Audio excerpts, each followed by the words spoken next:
കേരളത്തിലെ ഇടുക്കി ജില്ലയിലെ ഒരു പ്രധാന വിനോദസഞ്ചാര കേന്ദ്രമാണ് രാമക്കൽമേട്. തേക്കടി മൂന്നാർ റൂട്ടിൽ ഏകദേശം നെടുങ്കണ്ടത്തിന് 15 കിലോമീറ്റർ അകലെയാണ് ഈ സ്ഥലം സ്ഥിതി ചെയ്യുന്നത്.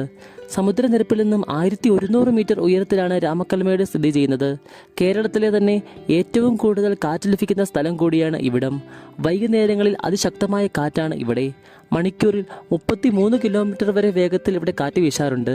ഇവിടെ നിന്നും നോക്കിയാൽ താഴെ തമിഴ്നാടാണ് ഉള്ളത്. അതിമനോഹരമായ പരന്നു കിടക്കുന്ന തമിഴ്നാടിൻ്റെ കാഴ്ച നമുക്ക് കാണുവാനാകും. പ്രധാന വ്യൂ പോയിന്റിലേക്ക് എത്തുവാൻ കുറച്ച് നടക്കേണ്ടതായിട്ടുണ്ട്. എങ്കിലും ആരെയും നിരാശപ്പെടുത്തുകയില്ല ഇവിടത്തെ കാഴ്ച. ഐതിഹ്യപ്രകാരം സീതയെ അന്വേഷിച്ച് ശ്രീലങ്കയിലേക്ക് ശ്രീരാമൻ പോകും വഴി യാത്രാമധ്യേ ഈ മേട്ടിലിറങ്ങി എന്നാണ് പറയപ്പെടുന്നത്. ഇവിടെ പ്രധാനമായും 2 വ്യൂ പോയിന്റുകളാണ് ഉള്ളത്.